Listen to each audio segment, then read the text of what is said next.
Hello, I'm Pastor Hilly. Welcome to Adult Forum. A quick announcement that we make at the beginning of every episode. If you would like to support Adult Forum or the ministry going on at Faith Lutheran Church right here in Whitehall, Ohio, please find the link labeled Giving in the description below. Click on like or share this video with those you know who may enjoy it. Now on to our episode. This week's episode I've titled This Desert Life, not only because I love ripping off the counting crows at every opportunity, but because as we are in the midst of our Lenten journey, we also find ourselves in the midst of a worldwide pandemic. And I thought, what better conversation to have than how these two realities kind of mirror each other? The 40 years in the desert and what feels like 40 years since March, only 1 year ago. And so to have this conversation, it is a joy and a pleasure to introduce our guest for this week. She is pastor at Peace Lutheran Church in Austin, Texas, a seminary classmate of mine, one of my most trusted confidants in life and favorite people. It is the Reverend Carolyn Albert Donovan. How are you, my friend? I am doing all right, all things considered, hanging in there. That's all we can do, right? Like you and the family, like you guys are all down in Texas. Texas doing all right? Well, you may have heard we've had a moment, but my family, we are lucky. We are well. Throughout this year, been constantly adapting. We're healthy. We're tired, like everybody. And of course, just coming off of the winter storms and this energy water disaster that was part of that, of course, has been a challenge. And but we came through okay. Our family was really lucky to be safe and warm. So we're feeling blessed. Good. Now, just something I want to put out for those watching and listening, familiar with a lot of the stuff we do at Faith. Since last May, we've been putting out these worship companions, these volumes of worship orders that have prayers and sermons for each Sunday in the church here. And the first volume of that, I just kind of had this idea, and I kind of put the whole thing together with wonderful contributions from the Sundays and Seasons folks at Augsburg Fortress.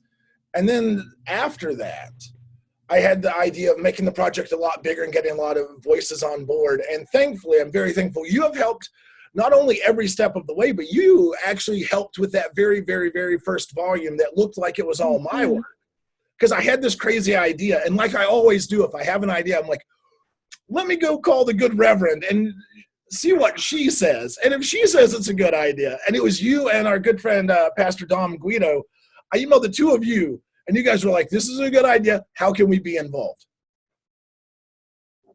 And so thank you for your support and your voice in the volumes that you've written for, because I know that people here really enjoy it. And by here, I don't only mean Faith. I mean across Southern Ohio Synod.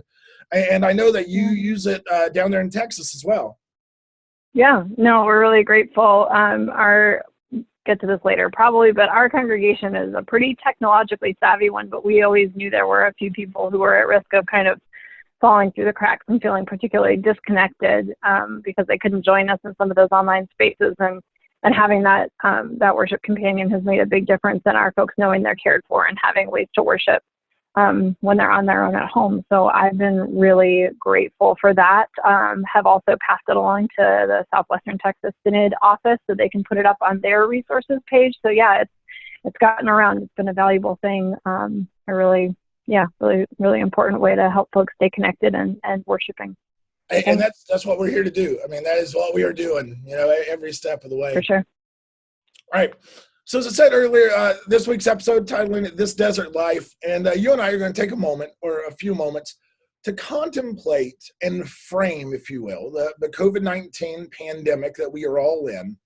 And we want to kind of frame that with our Lenten journey, which we are also in the midst of, which, and I'm sure we'll talk about this later, just as a peculiar side note, the COVID pandemic really broke loose during Lent of 2020. So this has been an entire year of Lent in a lot of ways. Both are kind of barren times. They're times of challenge. They're times of darkness. And yet, more importantly, they are both times in which God is leading us every step of the way. So I think that a good starting place would be, let's talk about like the 40 days of Lent. And there's a number of ways we can have this conversation. But let's start by talking about the importance of the idea of the number 40 and what it means scripturally, or the places wherein we find it. Yeah, so I mean, the first one I remember, and I didn't do my homework and like research this ahead of time, so this is true just background seminary knowledge and maybe knowledge that all y'all listeners have. But yeah, I mean, the first time I know of it is Noah, right? Yep. That's the first time we hear the number 40. Yep. Yeah. And then I don't know if we have any 40s before we get to the Exodus, which of course isn't days but years.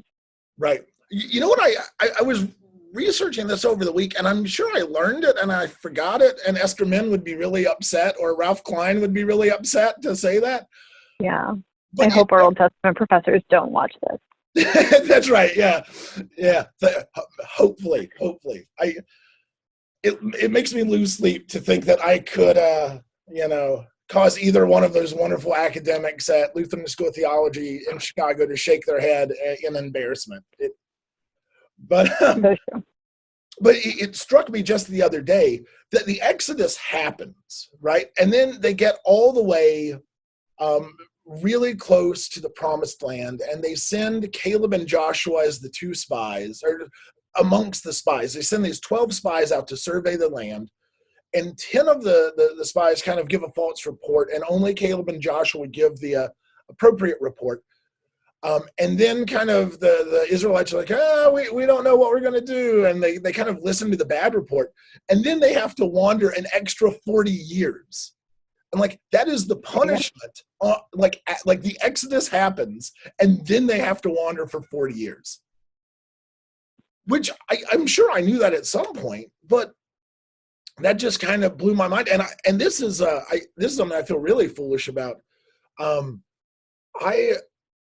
I came across a Bible study, or I was doing a self-taught Bible study years ago, probably 3 years ago, and I forget where the text was, or maybe I only read a fragment, which is always a problem. But I've been under the illusion for 3 to 4 years now that no one who left Egypt ended up in the promised land. Like because the text is none of the wilderness generation made it to the promised land. However, in the Joshua Caleb story, it says that Joshua and Caleb both make it in. So again, I can't figure out if they were born during I just don't know. Like, I don't know if they were born or if there was like a time, because in there, I don't remember the text off the top of my head, but there's some line that's like, no one over 20 when they left Egypt made it to the point. There was just one of those texts that I'm like, this really could go either way depending on which way the wind blew. Yeah, I guess, that's funny, because again, from the fogginess of scriptural memory that maybe a lot of us have just as like lay people in the church, we think of our pastors as scholars, but of course we had 3 years of academic study and a year of practical education, which is not enough time to be an expert on the whole Bible because there's a lot in there. So yeah, I guess my sort of layperson memory is I've always thought of Joshua as like this younger guy, like this young guy that came up. So I mean, like, I guess that would mean sort of by association, I think I assumed he was born out there in the wilderness. No, me too. Yeah. And it's just a weird nuancing of like how those texts are translated into English, where I'm just kind of like, you know who I haven't, I should go read Robert Alter, the great Old Testament professor and Hebrew translator. What was it, about 2-3 years ago, published his translation. It's right there. Mine is right over my shoulder. I should go read his text. Dear friends, anyone listening, if you want a wonderful Old Testament translation, Robert Alter, it's a 3-volume set. It's gorgeous. And I haven't found a translation that captures the poetry of Hebrew better than that one. He's always who I refer people to for the Old Testament. New Testament, I always refer to David Bentley Hart, the New Testament. It's Yale Publishing. It came out in 2019. and I love rabbit holes, right? David Bentley Hart's translation from the Greek, I learned about it because they wrote about it in the Atlantic, and he did it from Greek to English. And his goal was to show all of the weird nuances of Greek that don't have English translations. Yeah. So as you read it, there's all this like subject-verb disagreement and all this weird things. Hold on, things are going to get shaky for a second. David Bentley Hart, the New Testament, it's amazing. For members of faith, if you on this channel, on the YouTube channel, 730 Collingwood, I record the gospel reading every week, and starting in Lent and going through the rest of year B, I've intentionally done the gospel readings from David Bentley Hart's translation, because I like that nuance and I like that way but it feels weird reading it because it's just like in English, it's grammatically incorrect at certain parts. Right. Well, it's a good reminder that we're listening to the text in translation, which is something we probably should think about more often as we listen. Yeah. But this is a great transition, because as we talk about the use of the number 40, our first use of 40 in the New Testament, Jesus in the desert. Yep. Which was our gospel reading last week, 2 weeks ago. Yeah. Yeah, it was the Mark account of that. And as David Bentley Hart translates it, first of all, he's going back to the Greek, so it's the accuser, not Satan, in the text. Mm-hmm. And secondly, he never uses the word tempted, or he uses a word that can be translated either tempted or tested. Yeah. But every other time no, go ahead. But every other time he uses that word in the entire Gospel of Mark, English translators always translate it test, except for this one part, which is tempt. Right. Yeah, it's fascinating. I guess I wonder, and I didn't do this exegetical work before I preached the text. I did find that difference in translation, and I talked about it because for me, the word tested helped a lot. That was the sermon that I preached while a significant number of members of my congregation either still didn't have power or water. That was the middle of the Texas storm. And so to think about being in the desert was sort of like triply relevant because of being in the season of Lent, being in the midst of a pandemic, being in the wilderness, also the desert of this winter storm. And tested made so much more sense. I said, when I think of the desert, testing makes sense. I don't remember there being that much like chocolate or lingerie in the desert. Like the things we think of as like when we think of tempting, the lexical range of that word for us in English is so very different.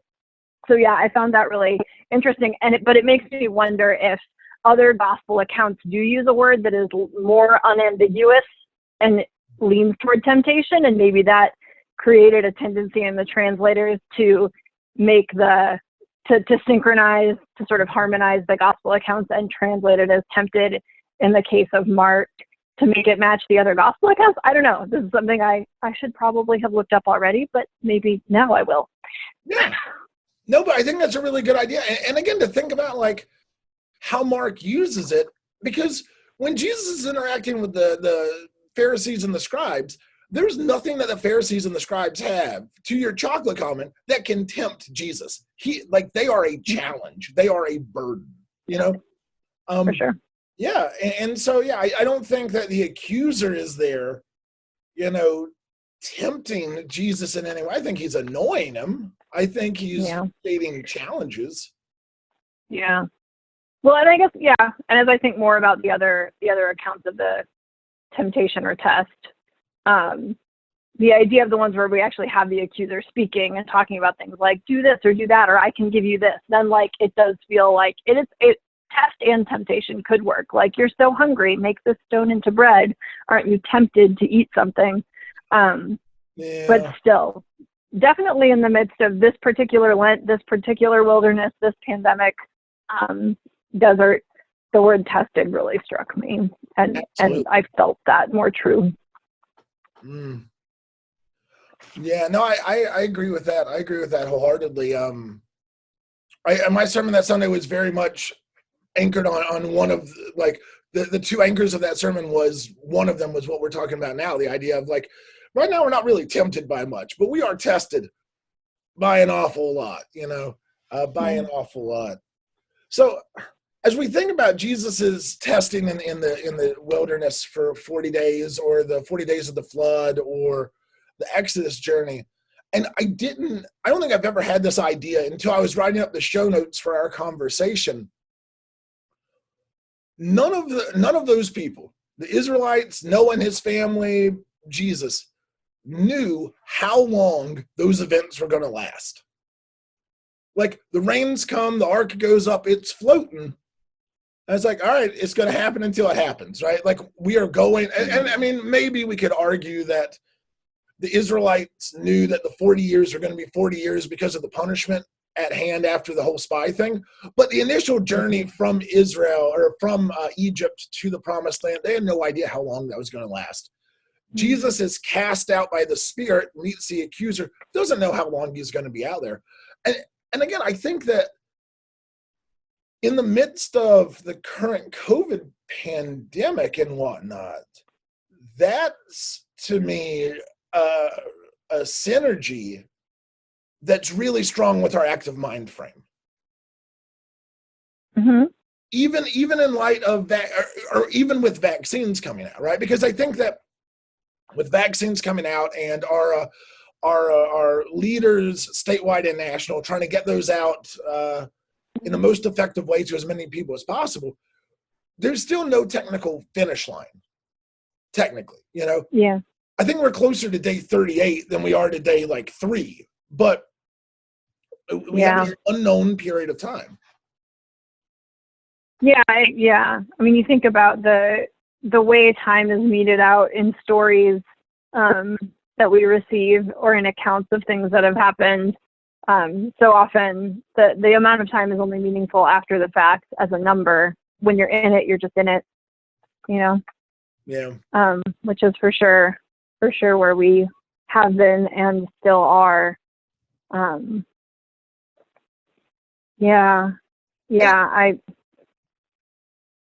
find it interesting. I was just writing the newsletter lead, the letter to the pastor, front page of our church newsletter a few days ago. And I was trying to put together a timeline for how we've been working through this over the past year. And we got an email from our bishop here in Southern Ohio Synod. And I want to say Bishop Dillahunt emailed us, I want to say it was like March 12th or 13th of last year. And I think that her recommendation was like, let's just pump the brakes until, and it was sometime in April. And, and we were all like, I don't know about that. So we here at Faith, we're like, I sent out an email, I was like, the council has voted, we're going to pump the brakes until April 5th. Because we feel like between March 18th and April 5th, that'll be enough time and we'll figure it out, right? Yep. And then we moved it back from the 5th to like the 30th to May 10th. And then May 30th hit. And there was such a sense of frustration because we kept kicking the can, but the can kept moving. And so, it gets you in that different pattern, kind of like to what you're saying. When you're in it, you're just kind of in it. And if you're chasing that moving finish line, I mean, like that's how my dad taught me how to swim. We were in a pool and he had me sit on the step with the little like floaty things on. And he was like, swim to me. And right before I got to him, he would take a step back. And then I'd almost get to him, he'd take a step. I've never been more angry as a child in my life because I figured out what he was doing. Oh, sure. Yeah. Oh. Yeah. No, I think, we are marking this now year anniversary coming up for us. This Sunday will be the 51st week. The Sunday after that will be our year since many of us have gathered in person. Mm-hmm. And of course, some of us have already hit that milestone because you didn't realize when you missed church on March 8th that was your last chance. Right. To be with your community in person for a year, which is wild to think about. But But I think it's interesting to just feel in ourselves the resonance of these moments, and for us, the liturgical calendar has reinscribed some of them, because we were doing this thing. We're like, okay, well, we can imagine holding out until Easter. Mhm. Okay, well, I guess maybe, hopefully we can do something to celebrate Pentecost. Okay, well, and that gradual, but finding these markers in time that we could look to, that was the step back, right, that we were trying to swim to. And now coming up on this year, and just at all these different moments, just feeling that in ourselves. And I just am trying to remember to say to myself and to everyone I have the chance to, so I'll take the opportunity on this platform to do it, which is, even if we don't know it, we are feeling in ourselves the echoes of like a year ago. Anniversaries matter. Like the earth goes around the sun, and we're back in close to the same place in space. And even though we have no way of holding in our minds what that really means, we do feel it. Like these journeys around the sun bring us back to emotions that we've had. Anniversaries of births and of deaths and of marriages and of divorces and of all of those milestones in life take us back places, or ripple out from joys or from traumas. And so just, I hope everyone's just being gentle with themselves right now and letting themselves feel that. And it makes me wonder about these, especially, the Israelite journey that was this 40-year journey. Like, I wonder what it felt like every year when, the plants started growing in spring again, the way they do. And you go, okay, another year has passed. What does that feel like, that we're still on the way, even though we've made this journey through a year? Because it hits us different ways. And usually I think a lot of times just it helps us makes us remember that we're tired. Yeah. And that this has been hard. That whole year kind of rushes back to us.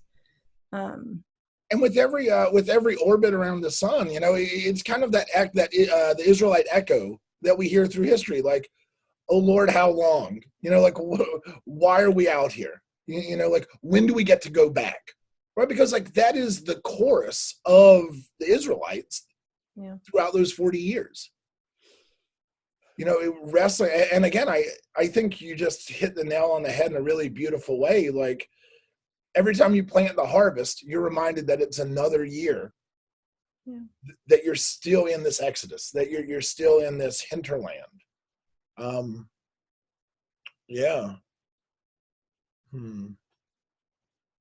So that being said, that also points us to, I think, one of the really positive things of these like 40 journeys.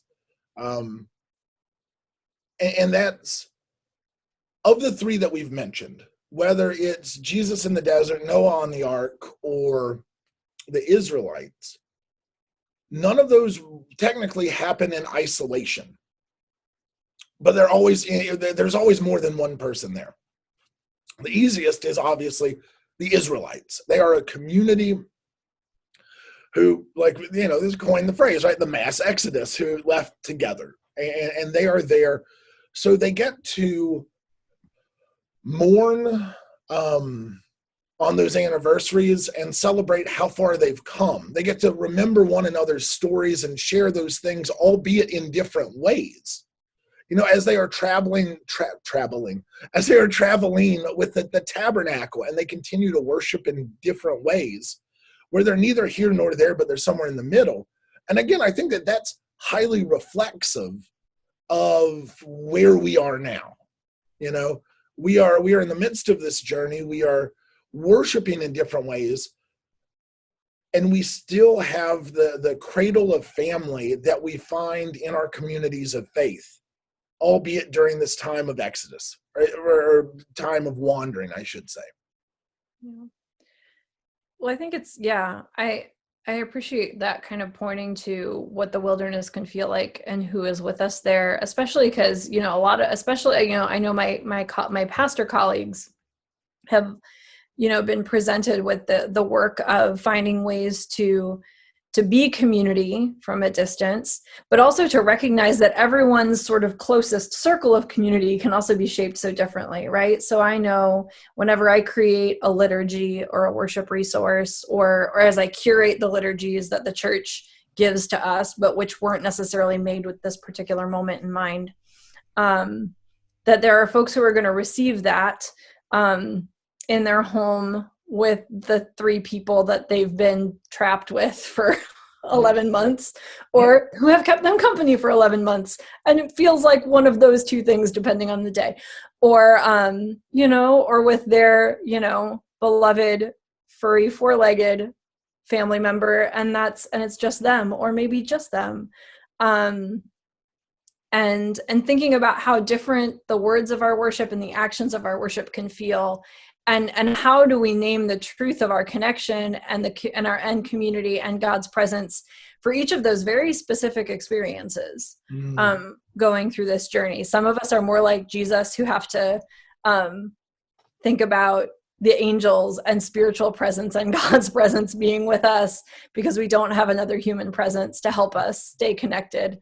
Or some of us are more like Noah, maybe because we have too many pets, or also, family members at close quarters who we might not get along with every day of a massive storm, or the Israelites, who really are a community, who journey as a community, feel like a community, and also don't get along as a community sometimes.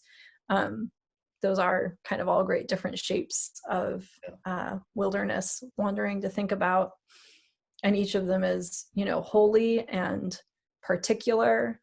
And probably all of us can find ourselves maybe in one of those places in the story of God's people. No, absolutely. I think you're spot on. And I think that in certain realities, we probably also find ourselves in many of those realities at the same time, albeit in different ways, But yeah, no, I think you're 100% right there. Those are 3 really different ways of working through those kind of this idea of like the 40 days or 40 years of Lent. That definitely speaks to exactly where we are sitting. Man, yeah. I am checking my wonderful cheat sheet of notes. That's the good and the bad part of, just jumping down rabbit holes and going on conversations. Everyone, like, I'm pretty sure I wrote something. I need to double check it. Also, on behalf of Biscuit, Winston, and Bugenhagen, I appreciate the shout out to our 4-legged furry friends. And also, let's not forget our feathered bird friends of the world and all that. Some of us prefer to have scaly friends without legs. I mean, whoever your friends are. Yeah. Everybody's on the ark. Everybody's on the ark, and God made a covenant with everybody at the end of that. So there's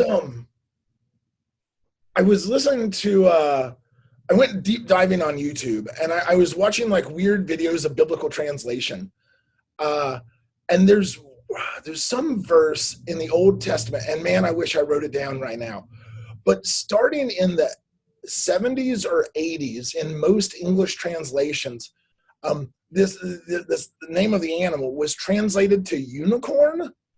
Oh yeah. But before the 70s, it was just like horned beast, and modern scans have identified that it was like some form of rhinoceros. I've heard something about this one before. I have not done as deep a dive on YouTube probably as you have. My YouTube deep dives are very different than yours. I end up in the like, let's revisit the O.J. Simpson trial universe, not so much the obscure biblical translation place. Maybe that says something about me as a human being or a member of the clergy. I'm not sure. No, we all long for the simpler days of the 90s. We really do. I've recently been binge watching Dawson's Creek, and the thing I love about it most, no cell phones. Oh, wow. Yep. Yeah, there aren't even pagers. Yeah.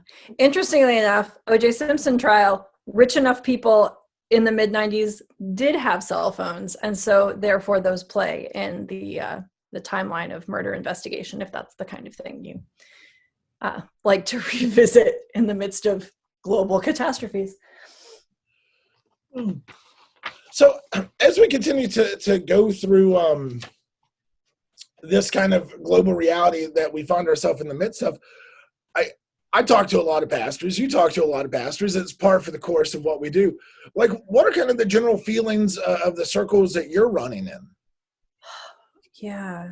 Well, I guess one of the first things I'll do is just give a shout out to the strangeness of this pandemic, that I have regular weekly connections with such a completely different group of people than I would if I was bound by geography. And so while I'm not grateful that any of this has happened, it's been really, really wild and beautiful to connect to a different group of people, because there's somebody who I talk to who's in a group with me who's in New Jersey. And I still get to talk to her every week. And she's a great friend, and it's been amazing to reconnect, right?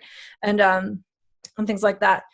And yeah, I guess, I mean, what I hear as much as anything now is just exhaustion, right? I mean, we are just tired. We have been at the end of our rope for so long. And then, dad takes 2 steps back and we have to find a few more feet of rope to keep going or whatever. And I guess the thing that I'm thinking about the most, and I'm bringing this lens of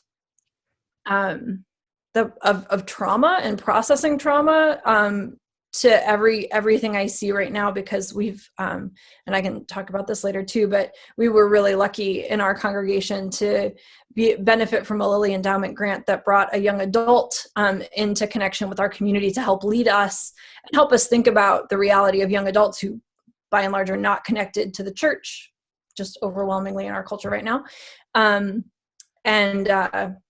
And she comes from a very trauma-informed perspective, specifically on anti-racism work, which has been beautiful and amazing and challenging and important for us. But what feels very true as I listen to my pastor colleagues in particular, but reflect on what we're doing all together, especially because I move in predominantly white spaces, is I think clergy in particular are just right at this intersection of our own trauma and how we're processing what's happening, because it's real. Like, we are not oppressed in the way lots of other people in the world are. Like, we have advantages, and we're also living through a time of massive trauma. So like, we're processing our trauma and everything that we've experienced. And we're also intersecting with the processing of the trauma in our congregations as a whole.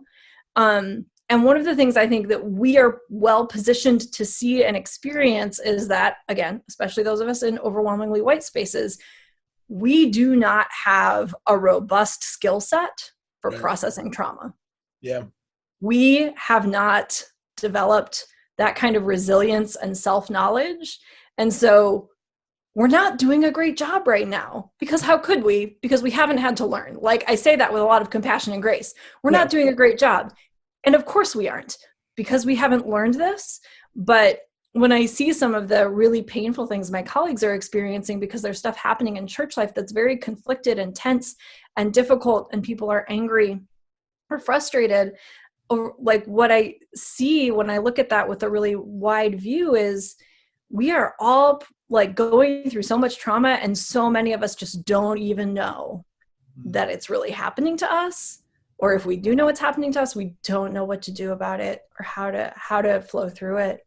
And I've just been lucky to have some teachers in my life who've kind of pointed me to that reality and helped me at least be some self-aware as I'm just to realize I'm not good at it, and then try to find grace for that. It hasn't necessarily made me good at it, but it's helped me notice it. Yeah. Do you think that almost, I mean, this is fascinating. This is really fascinating. Do you think it almost creates like a double bind or double blind situation where part of kind of like white culture and white spaces, part of this has never had to develop that trauma, isn't aware of their lack of self-awareness, and now we're in such a traumatic reality that they can't even, or not they, let me just say I can't even understand the thing that we can't understand. You know what I mean? It almost sets up this weird double dynamic. Yep. one of the ways that, and I mean, words like white supremacy and white privilege can be really difficult for people to hear. So like when I say those things, like what I'm saying is like, we live in a world where that has like been shaped to shield, protect, and prioritize whiteness. Yep. As however it's currently constructed, which is a whole other thing. And so part of that is, the insidiousness of that as a system is that by being shielded and protected, it's like being the fish that doesn't know that everything around you is water.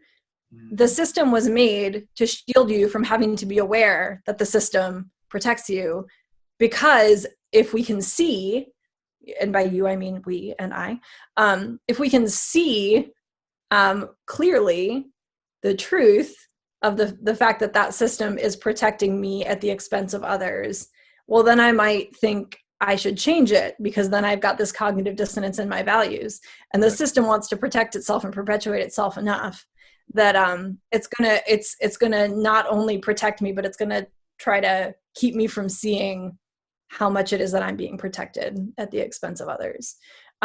Which means that we don't develop a capacity to even be aware of some of the things that are going on, and certainly to process them. And I mean, and this is a traumatizing system for everyone in it in different ways. Yes. So like the fact is that, those of us who are white have tons of trauma beyond pandemic trauma that we haven't learned how to acknowledge or process.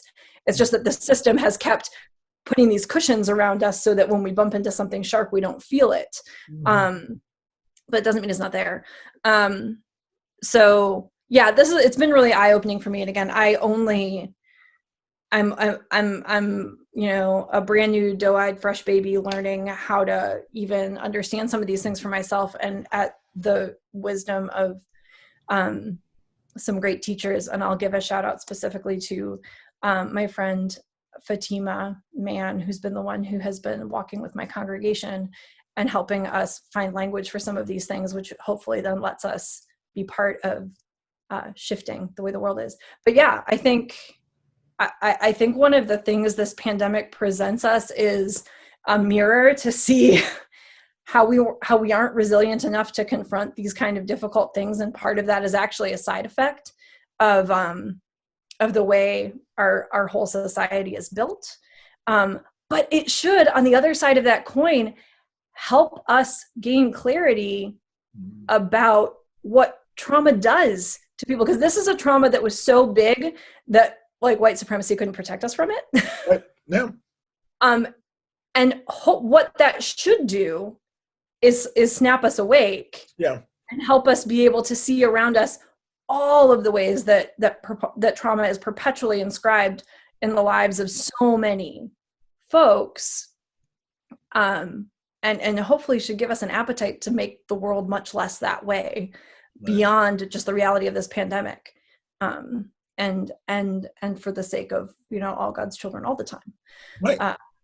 But I to take this a step further, I think that the hard part of that work for so many people is the fear that comes, and this, I'm not justifying this reality, but I think that this is true, is when you start taking apart the system that was built to protect you, you realize how dangerous and scary everything outside of that system is. Like we all live in sandboxes, and we have two choices. We can either like build our gaze outwardly and around us, or we can build those walls up to protect ourselves. Yeah. And when we start like deconstructing those walls and looking at the world outside, that is a very scary place. However, when we actually think about it, building those walls and reinforcing the walls that we build around ourselves is A, not inducive of community, and B, whether we are aware of it or not, perpetuating this very insidious system that is so detrimental to so many other people. Yeah, well, and I think that's the thing that comes to my mind is, we want to live in a world where we don't have to be afraid. Ultimately, like all of us want that world for ourselves. Yes, for others, but if we're honest, probably for ourselves, maybe first. At least that's what we've been taught to do. And so we tell ourselves a lot of lies, and they absolutely are lies to help us feel like we live in a world that's actually safe. So we tell ourselves lies about why it is that certain people are less safe than others now. Another analogy that kind of comes to my mind is that, there's a reason that that we want to vilify or blame victims of certain kinds of crimes. So we think of those who are victims of assault, where we ask the question like what someone was wearing, right? Because we would much rather live in a world where it makes sense that happened to them, and I cannot do what they did, so it won't happen to me. Yeah. But every time we tell a lie like that, or act like we can build the walls of the sandbox tall enough to protect ourselves, every time we do that, there's someone somewhere who's ground up in the gears of the machinery of those lies. Yeah. And pursuing the truth is scary and hard. But it's also, like our only hope. No, absolutely. Yeah. And so it's working through that fear, because like, again, when we're actively self-reflective and trying to disassemble the system that's built to create, like that has built the world around us, it kind of leads, I can't think of a better phrase to use than slippery slope, which I absolutely hate that phrase. But it kind of leads to the psychological reality of, well, if I've believed A, B, and C to be true all my life, and true and fair, and now I realize that they are A, not true, they're a projection, and then they are B, certainly not fair because these other people are being abused by it, does that mean everything I've believed in is a lie? And often to that, especially when we're talking about like systemic racism and systemic injustices, often the answer to that question is yes, like everything you've been taught is a lie, right? The most damning part of white privilege is the ability to turn off the radio and avoid the news because you don't have to deal with it if you don't want to. Yep. But as you just said, this pandemic is so big that we can't just turn off the radio and ignore it. Right. You know what I mean? Yeah. What you just said kind of reminded me of, speaking of invoking our great teachers in Chicago from the Lutheran School of Theology. One of the things I remember Ralph Klein saying in our introductory Old Testament class was, and he like so many professors there were brilliant at making the academic and theological pastoral. It always mattered for pastoral work, the things he was teaching us as the JDEP theory of source theory from the Pentateuch and all that stuff might not have felt that way at some moments, but it always was for him, is for him. And one of the questions that he said is, he said, friends, someday someone is going to come into your office and say, Pastor, were Adam and Eve real people? And in that moment, think carefully about your answer and what question they're really asking. Because they're probably not really asking if Adam and Eve were historical human beings whose graves we could find if we looked long enough, right? That we know who they were. He's asking, they're asking, did Jesus really die for me? Does God really love me? Can I trust the promise? And I think that's the thing, is one of the things that white Christianity in particular is deeply implicated in is that we have not built up a strong enough story of the promise of the love of God apart from the blessedness of being given access to whiteness, that if we start taking that apart, people don't think that God is getting taken apart with it. And all you have to do is look at the flags surrounding the U.S. Capitol on January 6th. Yeah. There are many of us who truly believe that if we take away the privileges and fundamental goodness of whiteness and this society that was built on the idea that whiteness was supreme, was the best, then we're like taking away God. Right. And that should give all of us who consider ourselves leaders of any kind in this church pause and moment for deep reflection and conviction, and then help us all think about, gosh, like what on earth, what God have we been worshiping if white supremacy would come tumbling down, that God would come tumbling down with it. Yeah. But yes, all of that is to say, I don't know what all that is to say. All of that is to say that Ralph Klein is a brilliant scholar and wonderful pastor. And I'm grateful that he, very early in my formation to being a pastor, helped me learn to listen to the question beneath the question. And there are always, when we talk about race and when we talk about religion, and especially when we talk about race and religion together, questions 7 layers deep under whatever question we're talking about that are really shaking the core of people's faith. And like, I think honoring that, if we want to do this work, instead of yelling at each other from other sides of the room and feeling justified in our rightness about whatever position we've come to on an issue perceived as political or whatever, is important, because everybody has something deep down under the 5 layers under the question that's actually being discussed. That's asking, does God still love me? Am I still okay if all of these other things are falling apart? And that's a particular thing that I think that those of us who are white have too, is like, gosh, if I'm complicit in or part of this machinery that truly has done and is doing evil, am I evil? Right. Do I have to redeem myself from that? I don't feel like I can. It's too big. I don't know how to extricate myself from it. And we don't, of course we don't. And we're Lutherans, so we know that we need grace to be extricated from it. And thank God for that gospel word. But we still feel in ourselves that, the shamefulness that comes of being connected to anything truly wrong or hurtful or harmful, or, we don't sometimes know how to disentangle our identity from those things that we learn do great harm, or when we feel like we're in danger, and the only logical sense we can make of that is that it's somehow our fault, because our world has tried so hard to make it so that bad things only happen when people deserve it, so the rest of us can pretend we're safe. Right. Except that's not how it works. And in this moment, that's what we are grappling with on a global scale. Yeah. Two things. As you were talking, I was reminded of, I think it's an Anne Lamott quote, who wrote that there's no easier way to tell that you've created God in your image if God hates all the people that you hate. Yeah, I've heard that one. Which I think is a really kind of like, again, really insightful comment.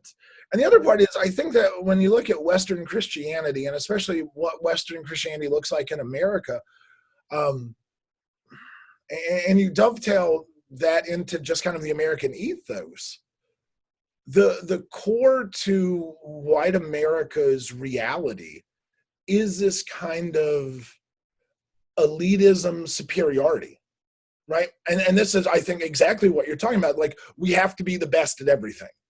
We have to be the best at, politics and religion and everything all at once. And so again, I think that if we, without a lot of really intentional work, going back to your very original point about trauma and how we don't know how to handle it, we don't know how to handle ourselves if we deconstruct this ego understanding of, okay, well, will God still love me if I am not the best at X? Right. And as we start deconstructing all of that stuff, and it's so imbued with one another that, like, well, if I'm the best at X and Y, I have to be the best at the entire alphabet. Yeah.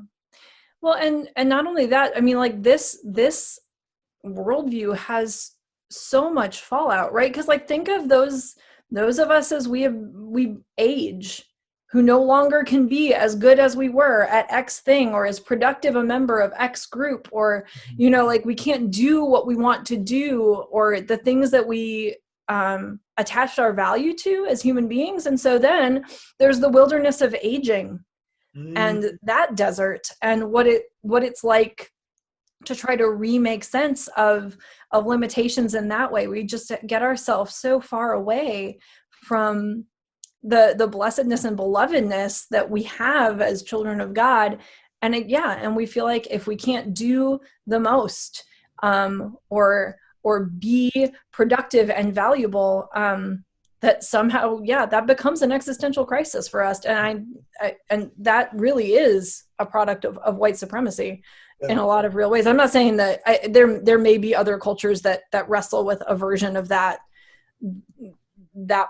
struggle. I don't know. This is the lived experience I have in my culture, but it certainly seems connected to me as I look at our story as a people, as a nation and a society. Yeah, I mean, yeah, just on every level. It's like one of those things that's like really depressing in an encouraging way. You're like, oh, it's just so big, it's so hard. But like, it's one of those things that when you get to the bottom of it, it's like, right, we're so wrong that everything we feel ashamed of is something that's built on a lie. So like all of our shame is built on a lie, because we can't, like, coming back to believe in our original belovedness is actually part of the work of coming to believe in the belovedness of everyone else. It's a lie that white supremacy tells everybody. Yep. And that's one of the things that Fatima has insistently reminded the group at our church who's working with her on it, which is, we are working with the tools we were given. Racism also was invented by humans, which means we can uninvent it. If we made it, we can unmake it. Right? Yeah. How exciting is that? One would right? think, yeah. So there's this hopefulness to it. It's both bigger and smaller than we realize, or maybe we are both bigger and smaller than we realize, and maybe that goes back to the desert, right? Because in a wilderness time, you realize simultaneously how vulnerable you are, but also sometimes the test reveals hidden strength. Yeah. And so, I think. Tell me more about Fatima, how she came to work with your congregation. We can shout out to Lily, the Lily Endowment here, because they're always doing great work. Yes, they are. Yes. So I've been lucky to be connected to the Presbyterian Seminary that is in Austin for a couple different projects, which means that I became aware of an initiative that's funded by Lily that they have through their education. It's Austin Presbyterian Theological Seminary. Shout out to them. Shout out to the Education Beyond the Walls program there, which runs the 787 Collective, which is one of many programs that Lily grants funds to across the country to just invite congregations into creative and listening time as pertains to young adults. And their connections are not to the church. And so we applied to be a part of a cohort. So there's a number of congregations, and the way it's structured is that you spend about a year. Now when was this? We applied in November, December. We were part of the cohort, we learned, in December of 2019. So just put a pin in that.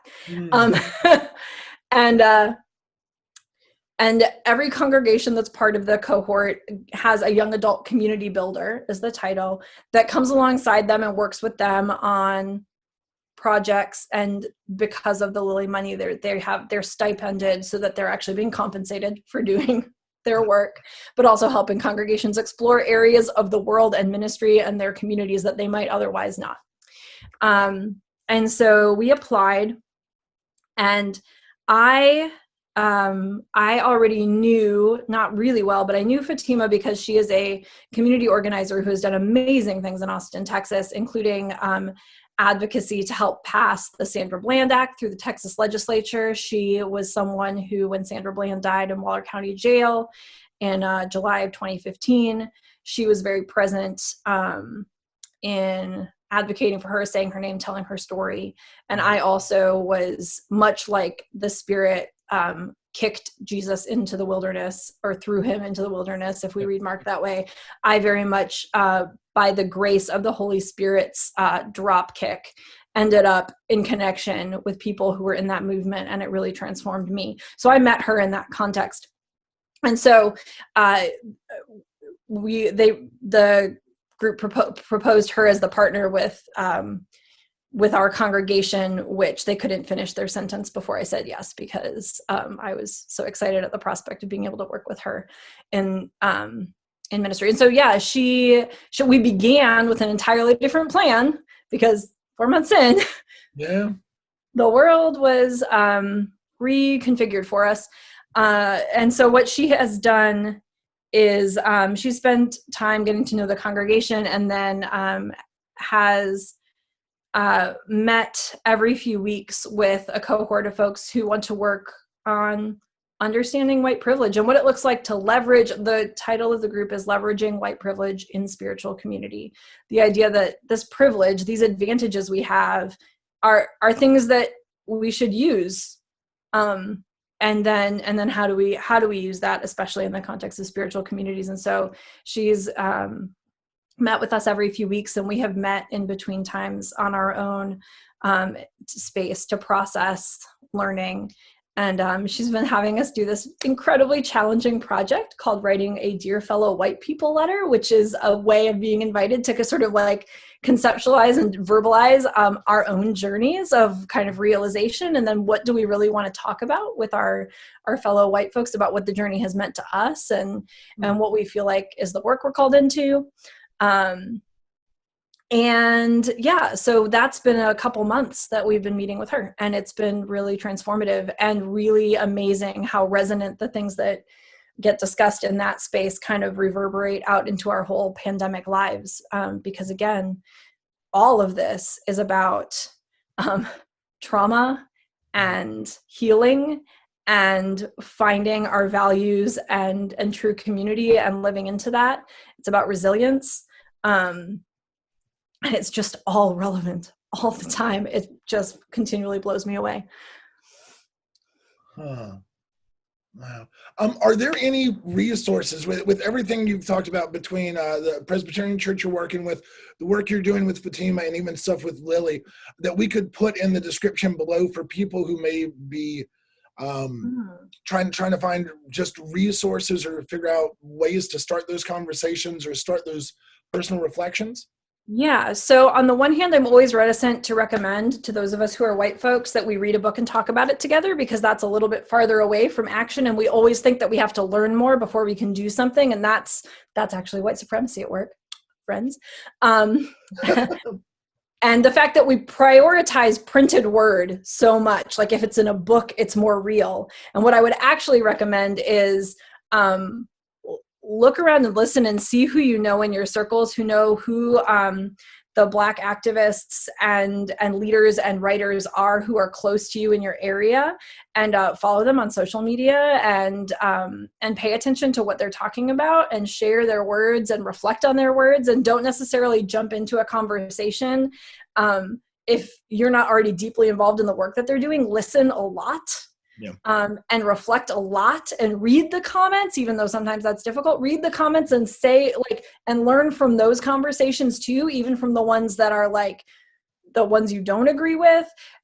Sit with your feelings and your thoughts. So that's the first thing is try to fill your world with more voices of people who are not white, and learn from them. And if you're on Facebook, it's not hard to do. And there are some great people who have, a national presence that you can follow. You can follow Reverend Traci Blackmon.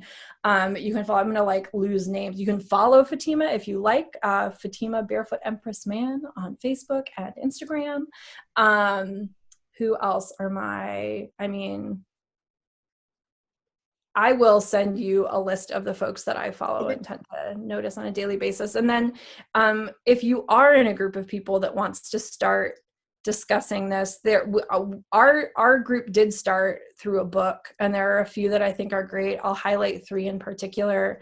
One is Augsburg Fortress, Dialogues on Race. It's a series of chapters that are all by different authors, all on slightly different topics around race, but it's a good entry point, and it's kind of helpful for kind of anyone. You don't have to come with a lot of knowledge in advance, and there are voices that are really valuable to listen to.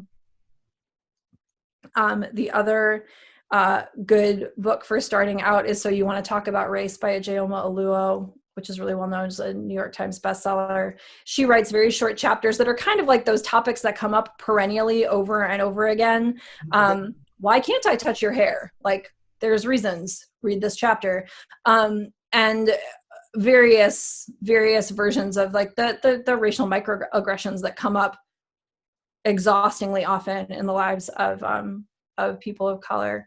And then the other book that I would recommend, and this is for pretty deep work, but this is the one that does a lot of intentional work around awareness of and processing of trauma, and that's Resmaa Menakem's My Grandmother's Hands. I should find these books. I could show you what the covers look like.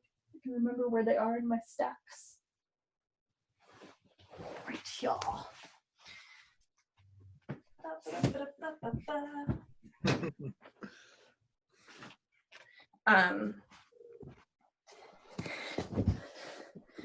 So this is introductory. Dialogues on Race, probably like backwards on your screen, but anyway, that's what the cover of this one looks like. And that's actually, from the Lutheran Publishing House resource. So You Want to Talk About Race by Ijeoma Oluo is just a really great book for anybody. It's not specifically from a faith perspective at all. Most of these aren't, just the first one comes from the publishing house. This is My Grandmother's Hands.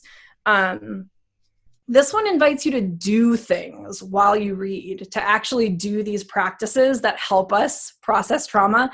This is a project. This is a great thing to do with people. It's a great thing to do with a guide who already has like education around trauma, if someone like that is someone you have access to.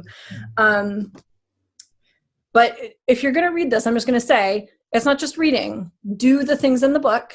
Do them with your body. Like, do the practices, because that's part of the work. That's part of it.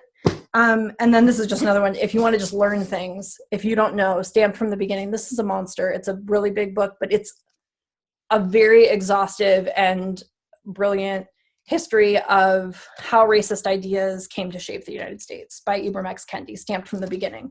Really, really remarkable and important work. And I would say when you do your anti-racism reading and listening, there are times when the voices of white folks help because we have to process our own stuff together, but let the true teachers be the folks whose lived experience really bears this out. Like, listen to Black, Indigenous, people of color.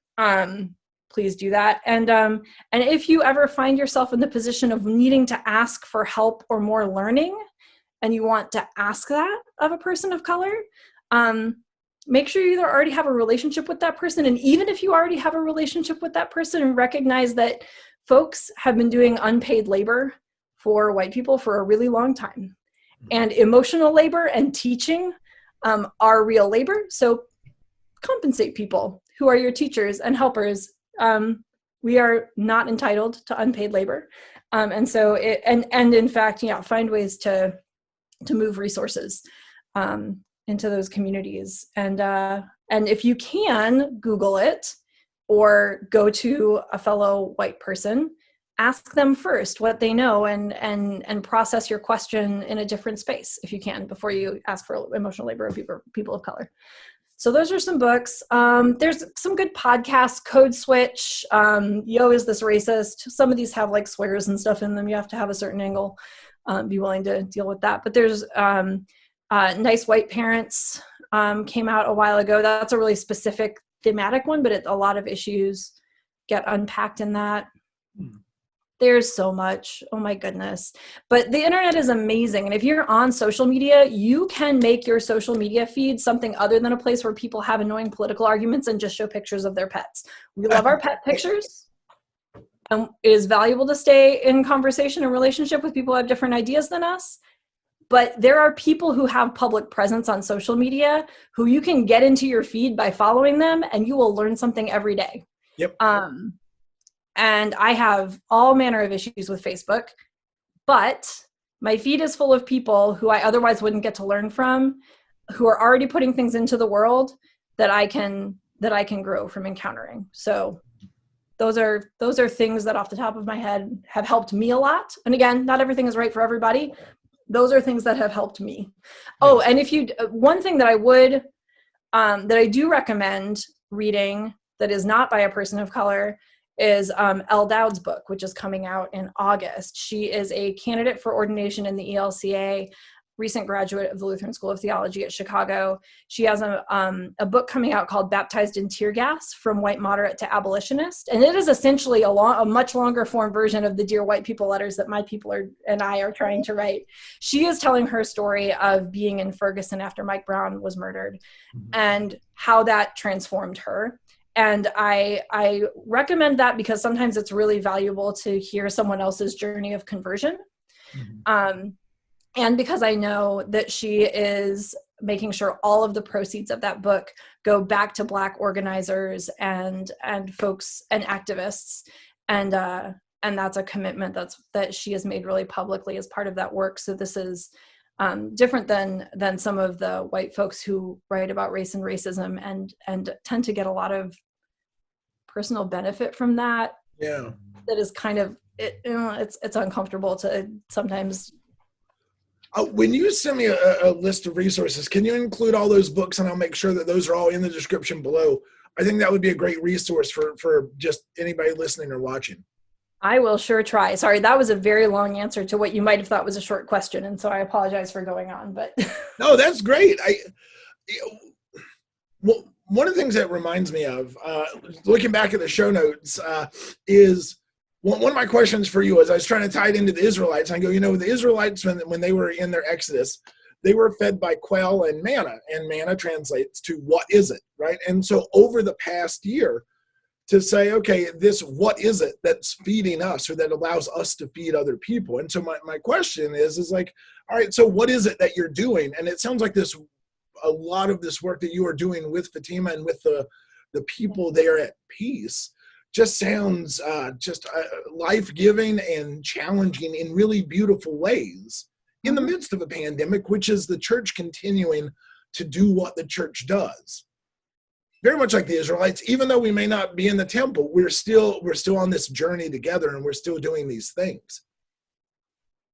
Yeah. No, absolutely. This has been the kind of, it is a mysterious kind of food. It came to us in a way that we couldn't possibly take credit for, and has been incredibly nourishing. And I think all along the journey of being nourished by it, we've kept wondering, what really is this?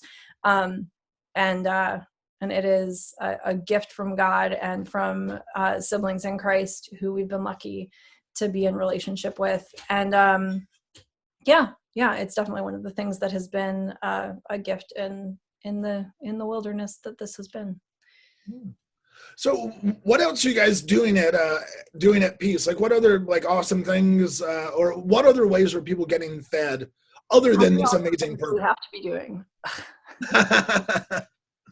What's the right number? In active resistance to the perfectionism that is a characteristic of white supremacy, I'm going to say we're doing a lot of things that aren't awesome. And you know what? Everybody who's not doing a lot of awesome things, that's okay. You don't have to be doing awesome things right now. You're surviving a global pandemic and you're miraculous. That is amazing. You do not have to be doing something awesome. This is brief sidebar, but John Oliver did an interview with Stephen Colbert fairly early in the pandemic, once they were both broadcasting from home. And Stephen Colbert is like, so are you working on that second language you never learned? Are you baking a lot of sourdough? Like, what are all the people doing? And John Oliver just kind of was like, with this kind of glazed stare, was just like, no one is becoming a better person over here. Like, I have these small children. I'm wearing sweatpants that have 3 different stains on them. And at least one of them is certainly a bodily fluid, but I don't know what kind. And and it probably came from one of the children, but let's be honest, I don't really know. And he just sort of gave lie to this, this is a great time for self-improvement and doing all those house projects that you never had time for because you were always at work. And let me just say, my family I feel so lucky. I feel like we have been okay. Part of that is a huge function of how lucky we are that my husband and I both have jobs, that we had enough flexibility that we could shift our lives to make room to support online school and all these things. Part of it was we are lucky and privileged. And but if I'm going to be honest, I think another piece of it was let's just set the bar low.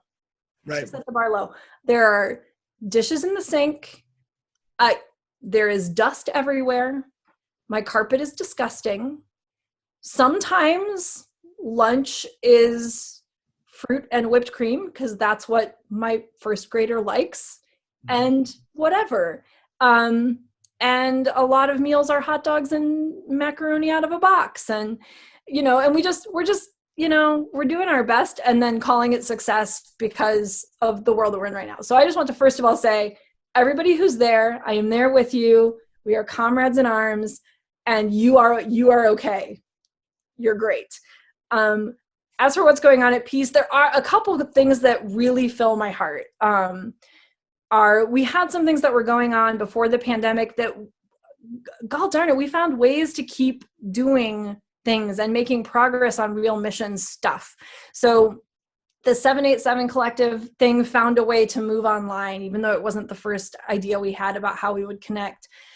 We've been in a 3-year process up to now of discerning new mission work and zeroing in on helping with transitional housing in our community, and in some pretty substantial ways, like really doing some big work. And people, we have a group of people that has found the wherewithal to keep shepherding that project forward. So now we just received a grant from our synod to fund our, conceptual drawings for this renovation that we'll have to do to part of our campus. And it's still happening somehow, which is just miraculous in my mind. And I guess the other thing I would highlight, not the only other thing, I'm grateful for so much.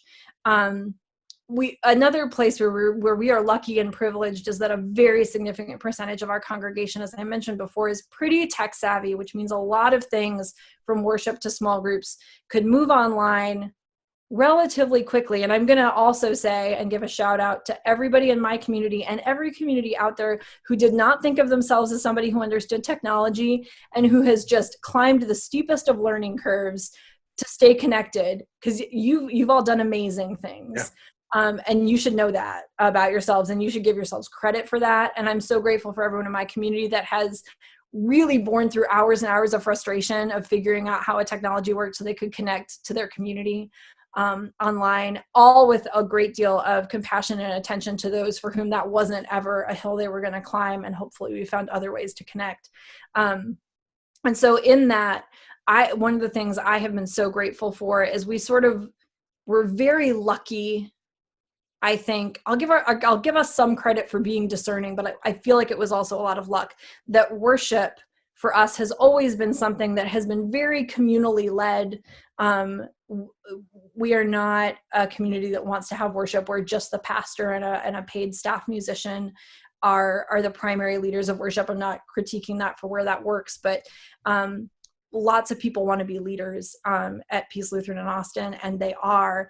And despite the fact that we probably have sacrificed some production value in our worship in order to keep that, we have kept it, which means that there are different familiar faces in online worship every week. And we have been worshiping exclusively online since, like I said, 53 weeks ago. I don't know, I can't do math backwards. Almost a year ago. And we found ways to do it where lots of folks have been able to still be leaders in our worship and be seen in the community, even when we couldn't all see each other all the time. And that's just been an important part of who we are, that we managed, again, luckily, to carry with us into this wilderness, because I think it's another piece of nourishment we needed. Yeah. Was that kind of that leadership that was shared widely, and yeah. So those are some things. And with your last comments here, it does, when we look at how we're being tested in the midst of the pandemic and the good things that come out for the backside of that, us as Lutherans typically are not the most nimble of people culturally when it comes to adaptivity and that sort of thing. And I agree with you. So many congregations and so many different communities have who would never climb any given hill in terms of learning or developing those new skill sets, have risen to that task in really powerful ways. And I agree with you. I think that congregations should give themselves a lot more credit. And sadly, I've talked to a lot of people who would rather spend the day beating themselves up about what they're not doing, as opposed to going, well, look at these positive steps that we've taken. Yeah. I mean, it's easy to go there, right? It's always easy to feel our failures more than see the goodness in what we're doing. But I hope that anybody who's listening to this can look around their recent days and weeks and months and find something to kind of hold on to and go, this is a thing I did. And it was hard. Even if today it was like taking a shower, because when you're in the middle of trauma, taking care of yourself is hard. Mm-hmm. I mean, like, just because it was easy before doesn't mean it's easy now. So like, think about those hard things that you've done and give yourself credit, and then give yourself grace when you haven't, because again, we're in the middle of really hard things, but we're also, I think, showing ourselves that together we can actually do hard things, which again is one of those weird kind of pieces of beauty at the bottom of the well of deep hardship is, when we are faced with really difficult things, sometimes we discover what we can do. And I really do believe that God's church is learning about things it can do that, I mean, most of us would have never said, we can't do online worship. We can't possibly, find ways to, communicate without, being in the building. We can't, whatever. There were a lot of things we thought we couldn't do. And now we've learned when we had to, we could. And what I really hope is that we'll hang on to that knowledge, be proud of ourselves for what we did. But then the next time that we're presented with something that seems really hard and scary, but that's really important because it's part of our call in bringing the kingdom of God, we'll go, oh, that's right. This is scary, but I remember we can do hard things. And maybe that is something about the wilderness that, not that I wish the hardship on any of us, but I do think we discover things there. And that there can be goodness from that. Absolutely. Well, Reverend Carolyn Albert Donovan, thank you so much for your time. Always a pleasure, my friend, to talk to you, to catch up on ministry, to just, try to solve the world's problems for whatever we can throw at them. I mean, I think we solved it. Absolutely, right? It's what we do. It's what we do. Well, hey, thank you so much for your time, my friend. And until next time, be well. Absolutely. Joy to be with you.